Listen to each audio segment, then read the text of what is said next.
विधि प्रकोष्ठ अजाक्स की बैठक संपन्न हुई, जिसमें डॉक्टर अंबेडकर राष्ट्रीय अधिवक्ता संघ ने अजाक्स को आश्वस्त किया कि समाज को संवैधानिक अधिकार दिलाने के लिए मिलकर काम करेंगे। सिविल कोर्ट से लेकर सुप्रीम कोर्ट तक मदद का भरोसा दिलाया और शासकीय अधिवक्ता, हाईकोर्ट और उच्चतम न्यायालय में रिप्रेजेंटेशन सुनिश्चित करने के लिए संवैधानिक तरीके अपनाकर अधिवक्ता संघ और अजाक्स ने मिलकर काम करने के संकल्प लिया। साथ ही समाज को संविधान के संबंध में जागृत करने, उनका फंडामेंटल राइट दिलाने के लिए भी संकल्प लिया। बैठक का समापन करने के लिए पूर्व संविधान की उद्देशिका का वाचन किया जाकर पालन कराने का संकल्प लिया। इस अवसर पर माननीय प्रांत अध्यक्ष महोदय ने सभी को मिलकर काम करने, एक दूसरे का सहयोग करने, अपने लोगों को आलोचना करने के बजाय समाज में हित में सहयोग लेने का निर्देश दिए। अधिवक्ता BM सिंह ने फंडामेंटल राइट अनुसूचित जाति जनजाति के वर्गों को आज दिनांक तक प्राप्त न होने के लिए माननीय उच्चतम न्यायालय और उच्च न्यायालय को जिम्मेदार बताया, क्योंकि फंडामेंटल राइट सुरक्षित करने और संरक्षित करने दिलाने का अधिकार माननीय उच्चतम न्यायालय और उच्च न्यायालय को ही है। सर, आज के कार्यक्रम के बारे में बताएं।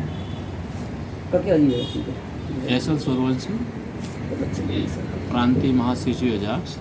आज मध्य प्रदेश अजाक्स की विधि प्रकोष्ठ की बैठक की गई है, जिसमें हमारे जो राष्ट्रीय अंबेडकर अधिवक्ता संघ को हम आमंत्रित किए हैं और उनसे हम ये चर्चा करेंगे कि हमारे जो समाज के लोग हैं, अनुसूचित जनजाति के लोगों के साथ जो अत्याचार हो रहा है, अन्याय हो रहा है, उनके साथ डिस्क्रिमिनेशन हो रहा है, उसको हम कैसे रखें, कैसे संवैधानिक रूप से उनका संरक्षण करें, कैसे उनको संवैधानिक अधिकार दिलाएं, जो शासन की योजनाएं हैं, जो कॉन्स्टिट्यूशन राइट है, उन तक कैसे पहुंचाएं, हमारे लोगों का क्या रोल हो सकता है, उसमें हम लोग आज चर्चा करेंगे और उसको जो है हम लोग अमल करने के लिए निर्णय पारित करेंगे।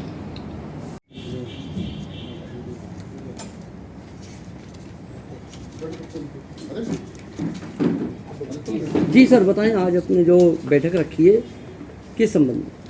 मैं advocate BM Singh, doctor Ambedkar राष्ट्रीय अधिवक्ता संघ का राष्ट्रीय संयोजक हूँ। आज जो हमारे अजाक्स के साथी हैं, उनके साथ में ये निर्णय हुआ है कि SC ST का जो समाज है, उसके साथ में जो अत्याचार हो रहे हैं, उसको किस प्रकार हम लोग कानूनी रूप से हैंडल करें। डॉक्टर अंबेडकर राष्ट्रीय अधिवक्ता संघ केवल SC ST OBC और माइनॉरिटी का संगठन है और वो चाहता है कि भारत में जो फंडामेंटल राइट्स हमारे समाज के हैं और जो उनकी स्टैट्यूटरी राइट्स हैं, वो उस समाज को हासिल होनी चाहिए और उनके साथ जो अत्याचार पूरे भारतवर्ष में है, उस पर कमी आनी ही नहीं बल्कि खत्म होनी चाहिए। इस दिशा में हम लोगों ने फैसला लिया है और इस लड़ाई को हम लोग मिलकर साथ में लड़ेंगे।